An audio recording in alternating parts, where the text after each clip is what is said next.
Will Bijan continue his rise against the Detroit Lions? It's all today on Locked On Falcons. You are Locked On Falcons, your daily Atlanta Falcons podcast. Part of the Locked On Podcast Network, your team every day.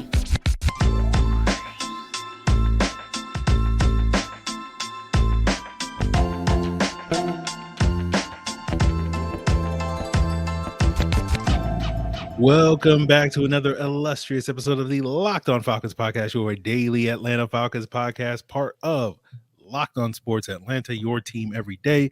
And today's episode is brought to you by the Gametime app. Just download the Gametime app, create an account, and use code LOCKEDONNFL for $20 off your first purchase. Last-minute tickets, lowest price, guaranteed. So, guys, if you do not know me, I am your very humble host, Aaron Freeman. So humble. Covered the Falcons for many years, formerly at FalcFans.com, RIP. You may also know me as Sirius Black, Mr. Drew. My friends call me Negative Nancy. You call me Mr. Drew, but you can become one of my friends, and you can call me Negative Nancy if you want. All you got to do is become an everydayer of this illustrious podcast, and all you got to do is make us your first listen each and every day. And to do that, just subscribe or follow for free on YouTube or wherever you listen to podcasts. So if you are watching us on YouTube, on your screens, it's Jarvis Davis, the co-host of the ATL Day Ones podcast, part of Locked On Sports Atlanta. Jarvis is with us every Thursday evening on YouTube, Friday morning, afternoon, whenever you listen to it on your other podcast platforms, to talk about the upcoming game. And as usual, we start this thing off. Jarvis, first, how you doing today? I am doing well, sir. Happy to be here. Can't wait to get started. Let's do it. And ask you the question, Jarvis. What, for you, is the key to victory for the Falcons entering week 3, this matchup against the Detroit Lions? Or I guess more accurately, what is the thing that you're going to be focused on when you watch this game on Sunday?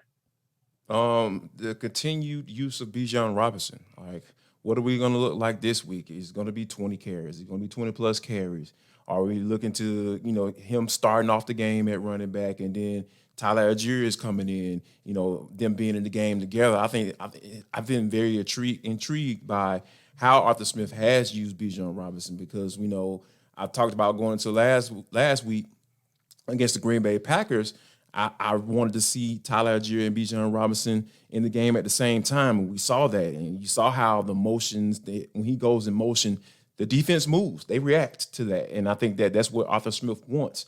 Just from like, okay, what are they gonna do? Like, we haven't seen this look just yet, we haven't seen it that many times, so we don't really know what's coming. But we know that more than likely it might go to 7. But hey, they might turn around and hand it off to 25. So I think that the more implementation of what this offense is going to be, or what it's going to look like in the upcoming months, I think that's what I'm going to be looking for. And I'm really excited to see how Bijan Robinson continues to get used, because hey, he wowed us again. We got some of that more. We got some more of that blue magic, man. Absolutely. So yeah, I look forward to having that conversation with you on Sunday afternoon. Of course, I should also plug the postcast that Jarvis and I do each and every Sunday on Locked On Sports Atlanta YouTube channel, as well as on your Locked On Falcons audio feed. So we'll be seeing what we're talking about with Bijan after the game, or if there will be other topics. But on that Bijan front, I'm working on an article over at the Falcoholic, which I occasionally write for, talking a little bit about the Falcons' ability to attack this Lions defense with their play action passing, because Seattle had a lot of success running play action against against Detroit last week.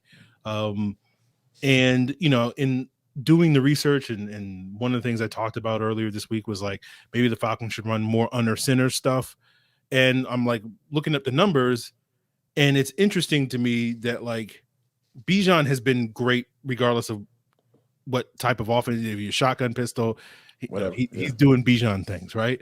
But it was interesting looking at the numbers with Tyler Algier, where it's like most of his runs have been either shotgun or pistol stuff, and he's been much more productive running that stuff than he has been running the sort of traditional under center stuff. Now, I haven't been able to go back and look at the numbers from last year, but I would assume that he was probably pretty productive running the under center stuff last year. So it is interesting to me. It's just like 2 games where it just hasn't really clicked for Tyler Algier, but it was just part of this sort of thought process that I've had this whole week, which is like, hey, the Falcons should run more under center stuff because I think it'll be better for their offense. It'll put less pressure on their offensive line, that sort of thing.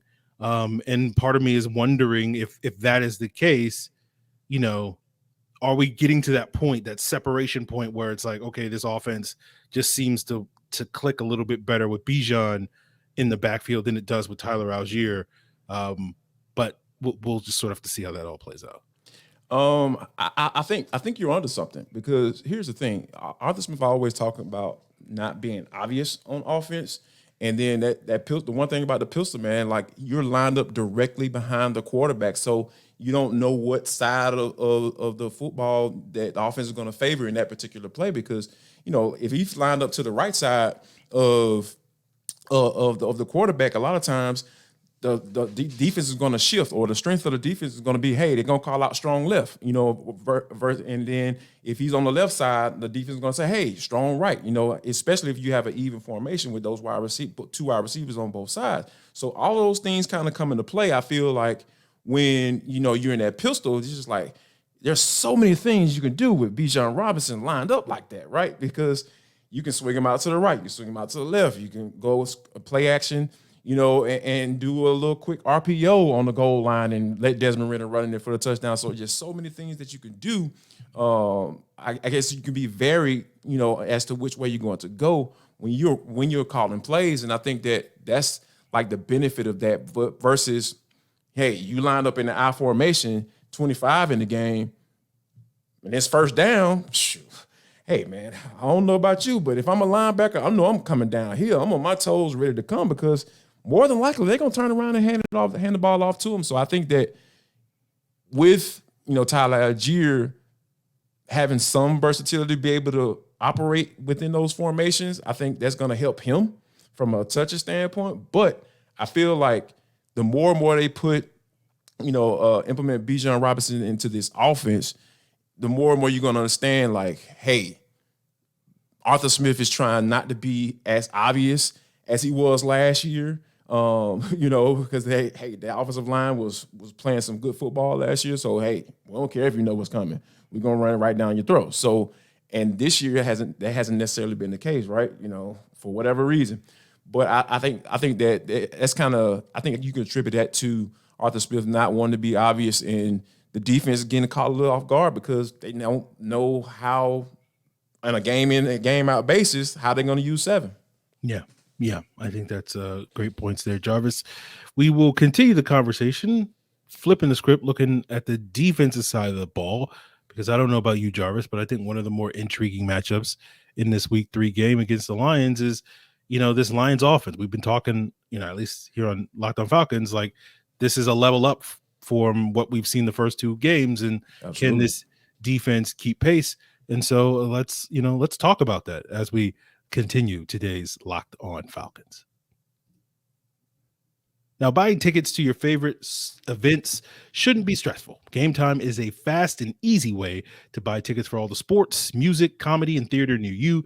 They got killer deals on last-minute tickets and their best price guarantee, so you can stop stressing and start getting hyped for all the fun that you're going to have. I love Gametime because not only when I can click on it, I can see the view from my seat of the event that I'm trying to purchase, but it's easy to also find flash deals and those last-minute tickets on their platform as well. Those flash deals mean that you don't have to plan months in advance. You can get tickets to football, basketball, baseball, concerts, comedy, and more right up to the day of the event. For me, living in North Carolina, I've said many times, guys, I'm planning on getting Duke games. I haven't bought those tickets yet because I don't need to rush and buy those tickets ahead of time. I could just figure out, hey, you know, I'm not doing anything this Saturday. Let me go on Gametime and see what's available. So you can snag tickets without the stress with Gametime. Download the Gametime app, create an account, use the code LOCKEDONNFL for $20 off your first purchase. Terms apply. Again, create an account and redeem code LOCKEDONNFL for $20 off. Download Gametime today. Last minute tickets, lowest price guaranteed. Now, Jarvis, I don't know about you, but have you ever found yourself scrolling on social media and then on a random night, someone retweets a picture of delicious fried calamari, right? And you're like, hey, I haven't had calamari in a long time. I want some calamari. And now you can kind of scratch that itch, satisfy that craving with DoorDash. You can trust DoorDash not only to deliver restaurant favorites like calamari, but you can also get your groceries delivered too. I love DoorDash. My favorite local wing spot here is only on DoorDash. I constantly use them on Wing Wednesdays. And you too can get that extra value and save on all your grocery and restaurant deliveries by paying nothing, $0 delivery fees on all eligible orders with the Dash Pass membership. Plus, you can get 50% off your first DoorDash order up to $20 value when you use our code LOCKEDONNFL at checkout. Limited time offer, terms apply. That's 50% off up to $20, no minimum subtotal, and $0 delivery fees on your first order when you download the DoorDash app in the App Store and enter code LOCKEDONNFL. Don't forget, that's code LOCKEDONNFL for 50% off your first order with DoorDash. So, Jarvis, let's talk about the Falcons defense, which I don't know if you agree with this, but I feel like it's been kind of the stronger, more consistent unit on the Falcons through the first two games. And it's nice, it's a nice breath of fresh air to have a Falcons defense that's, the strength of the roster. I don't know. It's been so long. It's kind of weird, right? Yeah, right. Mm-hmm. And, as I mentioned earlier, we've been kind of talking all week long here on Locked On Falcons about how, this Lions offense is going to be a different level of challenge, right? I was talking to a Falcon fan earlier this week, and they were talking about how the Falcons and Lions offenses are very similar, right, in terms of the style of play that they want to run. But because this is now year 3 for Jared Goff and Ben Johnson, like they seem just a little bit more polished. And we know here in Atlanta with Arthur Smith, even though this has been his 3rd year here in Atlanta, because of all the changes that they've had from a, personnel standpoint, we're now starting to build that. And so I asked you the question, Jarvis, do you feel confident that this Falcons defense, given the improvements that they've made this year and we've seen on display these first 2 games, can sort of stop this Lions passing attack? I don't know if I can say they can stop them, but I feel like they are equipped to at least be able to hold it down until the offense gets it figured out. And here's why I say that, because I feel like, in watching the Lions open up against the Kansas City Chiefs, like I felt myself screaming at the TV because they weren't using Jahmyr Gibbs. And Jahmyr Gibbs is an absolute man-child. He's a monster. He's a guy that you need to be able to get the rock to. And I think that because, there is David Montgomery who is a starter, like it's David Montgomery. And if they're willing to, and given how the style of offense they want to play with, they want to stick with David Montgomery as far as their main guy, be able to pound the rock and everything like that and work play action and be able to take shots down the field. And I think that, that kind of plays into what the Falcons want to do. They want to be able to stop guys, stop the run, obviously, and then, force them in 3rd and long situations, and hopefully they can get home, and I think that's what they want to do. And because, on top of that, reason why I say they're equipped to, and I can't say they're stopping it, because this is probably the best this is the best wide receiver group that they're going to face. Like, it could have been last week with the Green Bay Packers, but Christian Watson didn't play. So I think that a guy like Amon-Ra St. Brown, all of the weapons that they have, Aaron Jones didn't play. So I feel like Jahmyr Gibbs is at or, that same talent level as a guy like Aaron Jones. I feel like they're very similar type back. So those guys are going to be out there. So I feel like they're in a space where this is going to be their first real test offensively, because like you face the rookie quarterback and Bryce Young in week 1. You face a guy like Jordan Love, even though he had a pretty solid game, but when it came nut cutting time, he kind of froze up a little bit, and the Falcons were able to take advantage of that. So now with a guy like Jared Goff, you're on the road for the first time. I really feel like this is going to be a bend but don't break type game. If they can get a nice bend but don't break type performance, I really feel like they'll be able to at least slow those guys down to the offense is able to figure it out. Yeah. Aaron Jones was my player comp for Jahmyr Gibbs, right? I know a lot of people where like, you know, Kamara and other guys like that. But I was like, hey, it looks a lot like Aaron Jones to me, you know. No doubt. Yeah. So yeah, definitely. And so that's going to be a challenge, especially if, you know, our most athletic linebacker like Troy Anderson is not out there on the field because he's still in the concussion protocol. You know, you would like to have an athlete like Troy out there. You know, that's kind of really what Troy brings to the table is like, hey, he's the one guy that's going to be able to run and cover. Yeah, he can stay in Jahmyr Gibbs's hip pocket, right? You know, Indeed. So that's going to be a challenge. You know, it does look like Amon-Ra St. Brown will play this weekend. You know, you were kind of hoping like, okay, you know, he's one of those players that like I was telling somebody earlier this week, I was like, he's going to get his. He gonna get his 8 catches for like 90 yards or whatever, and just like Jarvis Landry in his prime. Just like dude, but he got a little bit more speed than Jarvis, but like, he's gonna eat, man. Like he's gonna get his touches, he's gonna get his catches, but you just got to be able to hold off everyone else. Like, you can't let him and somebody else eat. Yeah, that's what it feels like. And so I think Gibbs and him are those sort of two guys that can really create problems for you, you know. And then if you know, someone like a Marvin Jones, you know, I think because Montgomery's hurt, so I guess it'll be Craig Reynolds or I think is their backup running back. So it'll be interesting. I don't think we're getting the full strength version of the Lions because of some of those injuries, but I do think there are going to be some. Which kind of falls in line how the season's been going for this defense, right? It's like, okay. Yeah, and let me throw this in too. Always a nemesis for the Falcons defense. Tight end, Sam Laporta.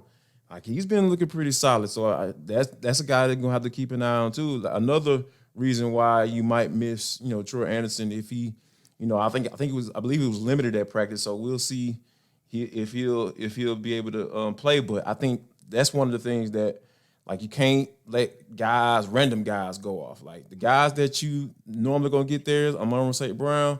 You know, okay, if he has 8 catches for 65 or 75 yards in a tub, that's fine. But you can't have guys like Jahmyr Gibbs catching the ball for 6 catches and 65 yards and carrying the ball 12 times for 75 yards. Like it can't be most of all those guys too. And then you throw Sam Laporta in there as well. So yeah, all of those can't be working operating at the same function. Then, you know, hey man, I want to see some more of that Jesse Bates, man. Like, you know, he was a little quiet this past week. You know what I'm saying? Like, can we get that all-pro that we saw in game 1? Like, that's where I'm at with it. Okay. I got you, Jarvis. So we'll see. We'll see what's what. So, guys, we'll wrap up today's episode. We'll talk a little bit more about the offense because as you guys watch the show, you heard me say after week 1, it usually takes about 3-4 weeks for this offense to start the passing game. You know, the running game's fine, right? You know, they're firing almost. We know what it is, yeah. The passing game, you know, the last 2 seasons taking about 3 or 4 weeks before they get going. So I guess my question to you, Jarvis, that we'll wrap up today's episode and we'll see if it goes off the rails as it often does in the third segment with us. But, you know, is this the week where the Falcons passing game does sort of come together? We'll get into that as we wrap up today's Locked On Falcons. So, guys, I want to tell you about PrizePicks, a fun way to play daily fantasy sports. It's simple. All you got to do is pick 2 or more players, and you just go more or less on their projections. You're not going up against other people. It's just you versus the projections. It's quick. It's easy. It takes less than a minute. And not only once you win, you get your money quickly. And when you're getting up to 25 times your money on your entry, so if you put down $10, you can get back $250 the more projections and more entries that you put in. And of course, it's now a great way to get in on us. You know, the PrizePicks projections for Bijan just keep going up each and every week. And it's like, hey, you know, eventually they're going to have to start setting it real high, like 170 total yards for Bijan. Right now, it's still at 99.5, I think, going into week 3. So if you want to go more, you want to go less, whatever you want to go on to PrizePicks, their #1 daily fantasy sports app. And you got to go to prizepicks.com/lockedonnfl and use the code LOCKEDONNFL for your first deposit match up to $100. That's prizepicks.com/lockedonnfl and use promo code LOCKEDONNFL, all in lowercase. PrizePicks is daily fantasy made easy. So, of course, wrapping up here with Jarvis Davis of the ATL Day Ones podcast, part of Locked On Sports Atlanta. And of course, if you want to get more insight from Jarvis of this week 3 game against the Detroit Lions, of course, check out ATL Day Ones, check out Locked On Sports Atlanta. I know Jarvis on Friday, you, Tanitra, Kyle Krabs of Locked On Dolphins do your big football blowout all across the entire network. You got you're on every channel, right? You see Jarvis' face on every channel. Go check that ugly out, mug guys, everywhere. if you haven't seen it yet. And of course, you can hear Jarvis on the postcast Sunday afternoon, 5 minutes after that final whistle. We typically go live and talk about whatever, Jesse Bates, Bijan Robinson, Desmond Ridder, whatever. But speaking of Desmond Ridder, that's why I like you, Aaron. So petty. Speaking of Desmond Ridder, it's been a little up and down, right? We talked about the Mariota coaster last year. It's kind of been a Ridder coaster, in fourth quarter. Hey, man, I'm loving this ride. This is the greatest ride ever. First 3 quarters is like, so. I'm wondering, Jarvis, going back to the previous question, it seems to take a couple of weeks. We've seen this kind of league wide that, because of the shortened preseason, because teams are getting less reps, it does feel like defenses start faster. In recent years, you have a couple of, outliers like Miami's out there cooking, Dallas is out there cooking, those types of things on offense. But most of the teams in the league are sort of slowly, building up. Is this the week you think Atlanta gets it all together and we start to see, that roller coaster be a fun ride for 2 quarters, maybe? I don't know, just more than one? I don't know. You tell me. I believe so. Now, am I saying that Desmond Ridder is going to throw for 295 yards and 3 touchdowns? No, I'm not saying that. But I'm saying the opportunity is there because Detroit has been susceptible against the pass. Like, they've given up they're in the top 5 as far as giving up passing touchdowns in the NFL. So they can give it up. And because we know that defensive secondary was awful last year. And, there was a reason why they made a lot of changes back there. So, and Aaron Glenn even had to kind of change some stuff up as far as, sending pressure too. And we saw that in game 1 against the Kansas City Chiefs. So I believe that there's an opportunity there. And, and at this moment, Aaron, I've come to the conclusion that I'm no longer going to mention 8, you know what I'm saying, as far as implementing him into the offense, because I want to just see some consistency with anybody throwing the ball to anyone. I'm not getting specific anymore. Like, I like the rapport that, Dez had with Drake London last week. I thought that was great. They can build off of that, continue to build on that, and throw the ball to 7. And Jonnu Smith want to get back involved and all that stuff. It can remember that, hey, I'm an athletic tight end. I can get it going too. I'm all cool with that. So I think that, to answer your question, yes, I think they can get it popping because, like, Detroit is as good as they've been playing these past couple of weeks, whatever. But I really feel like that, there's that personnel out there on the back end of that defense is something that can be taken advantage of for sure. But they just got to make sure, I'm 97, they got to make sure that, they at least breathe on them. Okay. They got to breathe on them. They can't have any wind and stuff like that, going by, at the right tackle spot. You know what I'm saying? Like, got to breathe. So hands. You know what I'm saying? You're saying Caleb McGarry should eat some garlic before the game so he can get that stink breath, Yeah, man. Like, all that. Okay. Every deterrent you can think of. Don't take baths. Don't take no bath this week. You know what I'm saying? Like, I'm telling you, man, like whatever you need to do, because 9-7 coming. Mm-hmm. Yeah, I said 7. Yeah, that's how some people in my family talk. 9-7, he gonna be there, and he gonna be there, and he gonna continue to be there. 1 through 4. Like, you talk about 2 quarters, like, if they gonna do anything in those 2 quarters, they gotta get some body ease on 9-7. So yeah, that's where I'm at with it. I agree with you. I was texting with someone in the subtext, and he was asking me about Mr. Hutchinson. If those of you that don't know, we're referring to Aiden Hutchinson, the number 2 overall pick last year. He was like, "Hey, he's been pretty quiet." I'm like, "No, he hasn't been pretty quiet. He's been pretty good. He has 0 sacks, but like he's been wrecking games. He's been pretty relentless." You gonna call his number? Just listen to the color commentator. Like Aiden Hutchinson, if you hear him call his names, but they ain't getting no sack. The play-by-play guy don't call his name. That's fine, but just listen to the color commentator because he's telling you exactly what's going on. His name is being mentioned multiple times during games that I've watched. Yes.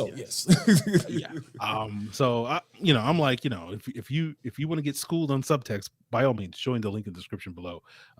That's where you can, get that one-on-one. I might even sign up my doggone self, man. That's how I'm feeling. Y'all need to go and hit my boy line, man, on that subtext. Come on. There you go. Appreciate the endorsement there, Jarvis. Of course. It's all part of the Locked On Podcast Network, your team every day. But yeah, man, the offensive line got to play better, man. They just got to play better. Like I feel like this offense will get going once the offensive line gets going, because it's like I don't know about you, Jarvis, but I ain't outside of the run game, because we know like that's natural to them. Yeah. Like what does Arthur Smith need to do in order to get these guys, or Dwayne Leffert? Let me go ahead and throw that out there for those you don't know. That's the offensive line coach.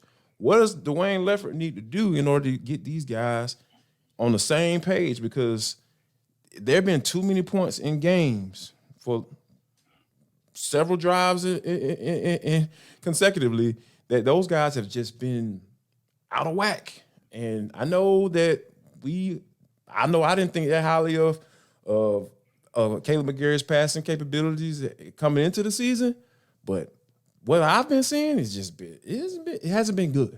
I ain't gonna go all in on the man, but it just hasn't been good. And I think that I expect better, and not because of the contract, because you can touch folks, like you can put your hands on them. Like you don't have to let them just beat your chest up like that, because you just give them all this. Your hands below your waist. No, man. Like people gonna put their hands in your chest, or they gonna dip up under you, and you ain't gonna be able to get nothing on them. So yeah, sorry, sometimes I get it, man. Like what I was gonna say is like I don't want to go back.